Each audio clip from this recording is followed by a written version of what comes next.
Welcome back, everyone. I realized the first video I made, I didn't do a very good job. I just kind of wanted to put a video out there just because it's been a couple years. So I want to remake it. I'm going to go over the boat tour again, where you can actually hear me this time. I'm going to go over the boat's history. I'm going to go over what I actually got for the $5,000, which was quite a bit. Let's get cracking. She's a 2000 Wildcat 350 with a 22-foot beam. The draft is about 3.5 feet. And the bridge deck clearance is about 2 feet, 24 inches roughly. We'll just head under the boat here just so you can see a couple things. It has 2 keels on both sides, hidden behind the Niticore here. And it has sail drives as well. Here's one of the sail drives, and the other one I already took out and put a new lower end on. Here's what it looks like from the rear. She's a beautiful boat for sure. From the rear here, you can see the large swim deck, the solar arch. These boats were built for performance, so they're very light. They can tack up really high.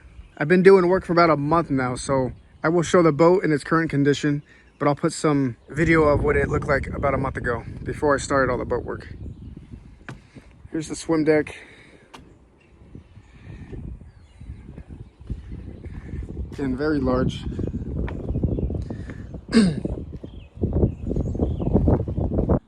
So walking across the swim deck, we have 2 lockers in the rear here.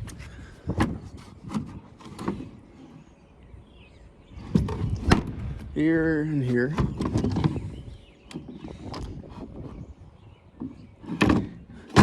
I disconnected the latches.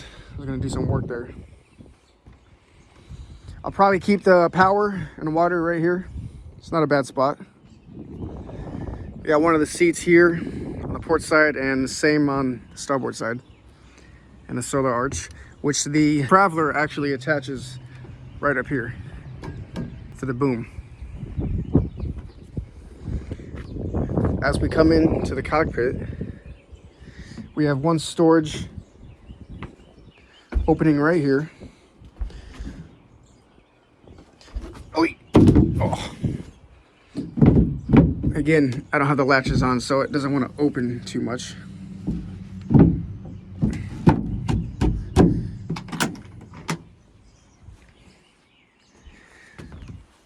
Let's see. Here's a view of the cockpit. I say it's pretty good size. I'm happy with it. 2 pretty large drain holes. And the controls are on the starboard side.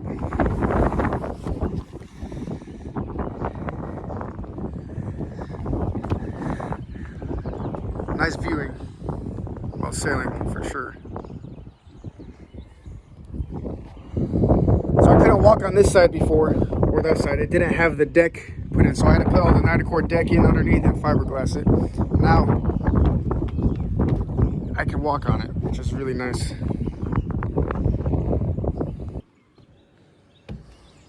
So the stanchions and stainless steel cable I do have inside. Same with the standing rigging for the mast. I have all that too inside. But you're gonna see all these spots painted because it was exposed epoxy. And all the little spots you see, those are all bolt holes. So the Niticore, the new deck, had to get replaced from underneath. And to do so, you have to thicken epoxy in place and bolt it through the deck and tighten it down so it stayed in place. The larger ones, these large squares, these are obviously the old hatches. I have all of them as well, all Lumar.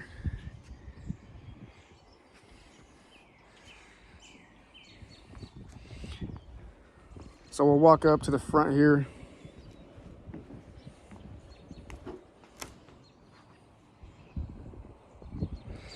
I have the trampolines as well. And I'm going to do a different style to connect the trampolines. They're going to get fiberglassed in pretty much, and the net's going to go around this plastic instead of anything getting bolted through the boat. I don't want to have too many things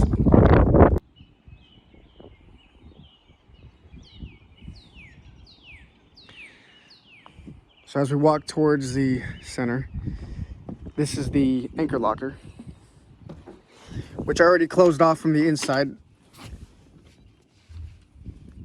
It needs a little more work, but what I really want to do with this is there's the bow roller. If I can build a PVC pipe that comes from up here under and into the anchor locker, and somehow also put in the windlass, that would be nice. But I want to figure something to do with that in the future. In the future also, I'm going to have a hatch here for the sails, for sail storage. And here's the mast step. The mast just sits right onto this. There's an insert slot on the mast. So these long gray parts on the main salon, these were all the old windows. So they were all taken out. The core was, NITA core was put in place and fiberglassed. So I will have to recut all the windows out when I figure out exactly that style I need to do. But you can kind of see, there's one window, looks like it stops here. The next window looks like it stops right there. And then this last window comes up like this. And this part's gonna get cut open for a little stairs up. So there's also more headroom underneath to get inside that starboard hole. And I will go on top of the main salon. A lot of the core in the main salon was replaced with divinyl foam, which is a lot better with compression. So when we bolt in the tracks and anything for the running rigging, it'll be strong enough. All right, let's head back down.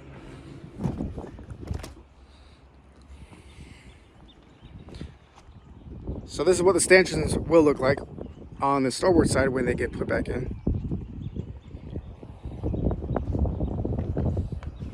And another view from this side. Here's the boom. And we'll just walk down this way.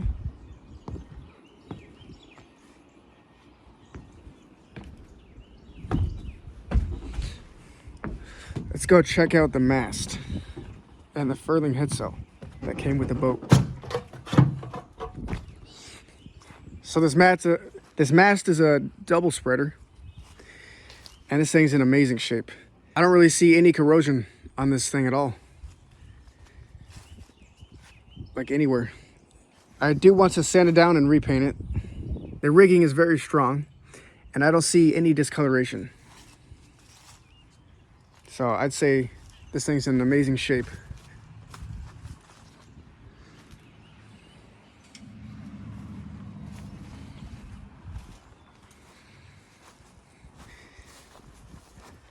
And here's the furling headsail, which I've never had before, but I can't wait to use this thing. I've always had Hank-on sails on my last boat, last two boats. Can't wait to set this thing up. Now let's go to the inside of the boat. So as you come inside, you have the main salon and the galley.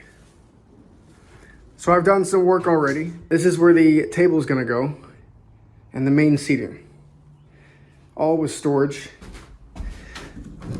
underneath.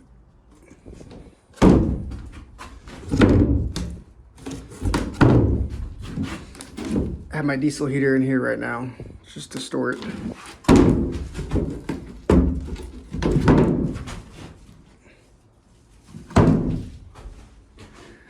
So a lot of space.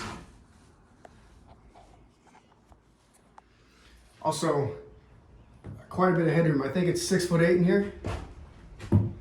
So a lot of headroom. Walking all the way to the front. Still a lot of headroom. I still need to put all the windows in once I fiberglass this side of the NITA core and figure out where the windows are going. But lots of space up here for storage. And the galley has a lot of space as well. all deep inside there. And inside here, it did used to come out to here, but I cut that out because this is going to be the new walkway when I cut this open to build a staircase to the top, so more headroom to get down. And we'll go to the starboard side of the boat first. So here's the hydraulic steering and the other components coming down.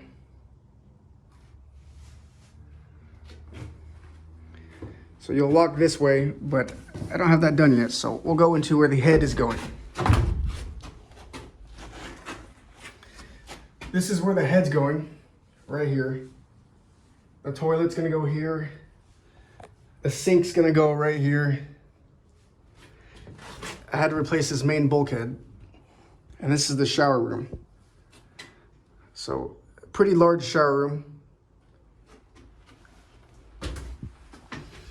Again, lots of headroom.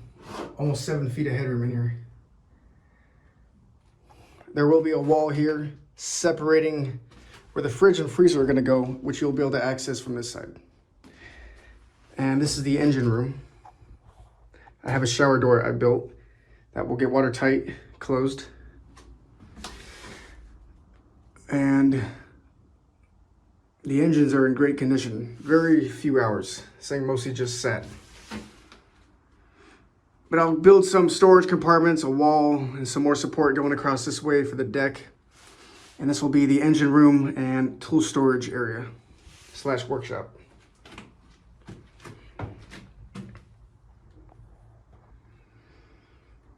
Here's a view towards the front of the starboard hull.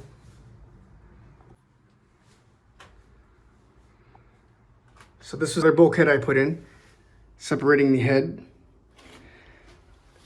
Water tank going here, so the floor is going to go right above that and slightly step down to the next floor. I'm going to cut all this open in certain areas for storage and probably a little pantry on this side. There's the other main bulkhead.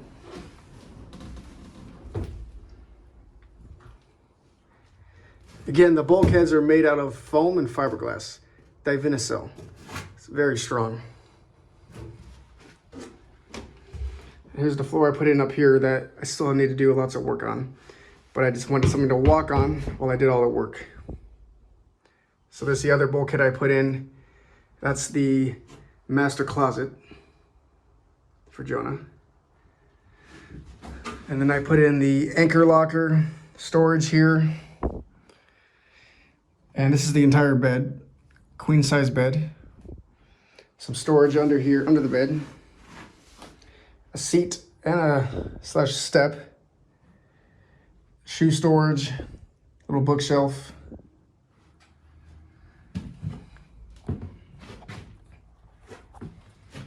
A lot of headroom. I am 6 feet tall, so that's not bad. If I come up to the front, it does start to get tight, so now I'm hitting my head. But for Jonah at 5'3", she'll be fine. Come inside here. Lots of space inside here.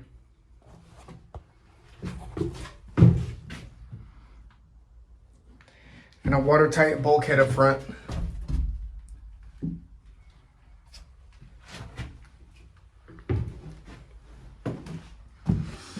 I will be building a wall here to separate that room. And on the other side of that wall is the diesel tank. And I'll probably put a large water tank up here as well, on the other side of the wall.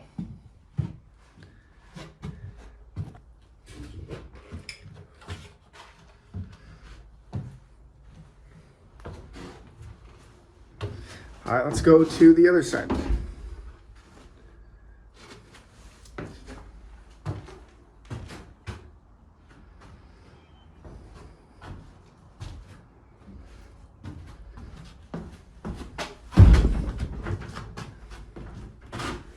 Put the light here.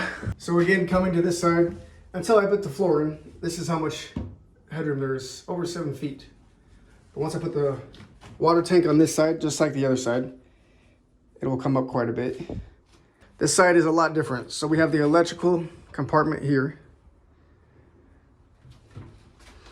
And more space here. So I'll be doing a pretty massive electrical system on this, at least 15 to 20 kilowatts of power.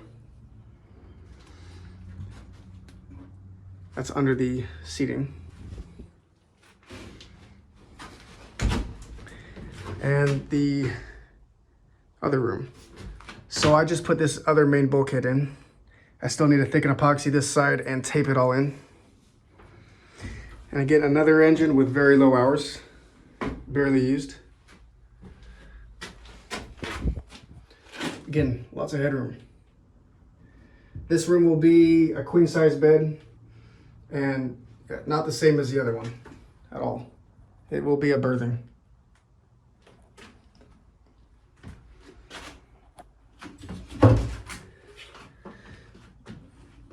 So as we walk forward, there's the bilge / keel down there.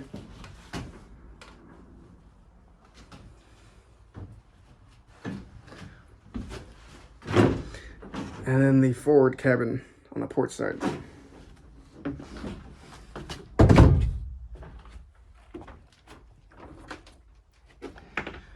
I have a bunch of stuff I'm storing up here right now. It's a little smaller, so my idea here is I'm gonna push that tank back a little further, wall it off, and build a twin-size bed here. Then there's gonna be a sail locker on this side. The water tank's going up there, and then I gotta figure out what to do here. I do wanna put a washer dryer in here somewhere.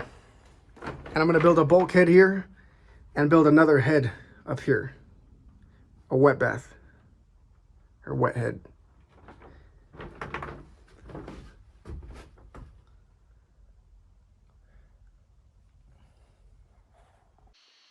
So let's get to the backstory of our catamaran.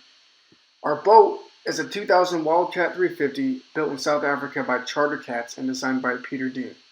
These boats were originally made for the charter market. Super rugged, light, meant to sail well with no fancy fluff. And that's kind of what makes them special. They're fast, functional, and simple. Built to sail, not sit at a dock. Now here's where it gets interesting. Our boat was originally bought by someone in Virginia, and this guy didn't want the full finished interior. He ordered it that way on purpose. He wanted to finish it himself.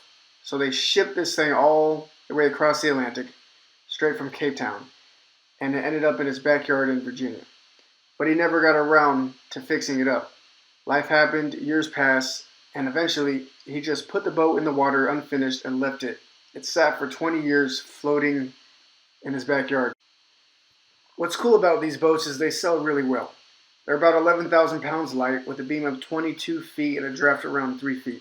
So you can get into shallow anchorages and still cruise at 8 to 10 knots pretty easily, and even more on a beam reach. Unlike a lot of production cats, this thing actually tacks, thanks to its narrow holes and light weight. The early Wildcat 350s from around 1997 to 2001 had 4 main issues. Weakly tabbed bulkheads, the deck core was rotting out, the underbuilt chain plates, and a super basic or unfinished interior. So we have already replaced the entire deck core with Nitacore to fix that rot problem. And all the bulkheads have been replaced with divinyl and fiberglass, much stronger and rot resistant. Now let's get into what came with this amazing Wildcat 350 for just $5,000. When I first saw it, I was blown away by how little it had been used. It came with 2 Yanmar 16 horsepower engines with cell drives, though the cell drives are kind of done. And the engines have little to no hours, which is fantastic. The mast and the standing rigging are in amazing shape as well. And all the sails are brand new, never used, including the furling head sail setup. The boat also came with 95% of the deck already replaced with Nitacore, which is great for strength and lightness. I've got all the hatches, a Raritan maritime toilet, electric, water tanks, diesel tanks, and even some building materials like Nitacore panels and divinyl sheets for future upgrades. The trampolines are in great shape as well, and the cushions are in excellent shape, which I will end up replacing anyway, but keeping the foam inside. 2 of the main bulkheads had already been replaced with fiberglass divinyl foam. A quick breakdown of the total value of everything that came with the boat. It's pretty wild to think what all is included. The port engine and the starboard engines are around $4,000 each. The sails are around $3,000 used for everything, but it could be more new. The roller furler is around 1,000. The Raritan toilet is around $1,200. All the Nighticor it came with was around 400. All the Divinacell it came with was around 400. The mast itself is around 2,000 value. The boat itself, just the shell alone, is at least 5,000 of value. The tramps are brand new, never used. Those are around $1,000. And just the 95% decor replacement that the previous owners did is around $4,500 total valuation. And all the other random stuff that came with it was around $500. So that total adds up to around $28,000 that I got for just $5,000. So I want to go over the material I'm using on the boat. Most people think of marine ply, but everything I'm building on the boat is Nighticor. And this is what Nighticor is. I get it from a company called Carbon Core. They're actually in Virginia, so not too far from me. This is bare Nighticor, about 5/8. And it's just a honeycomb material, plastic honeycomb. You can kind of see, if I can cut it open. See if I can cut it open so you can see what it looks like.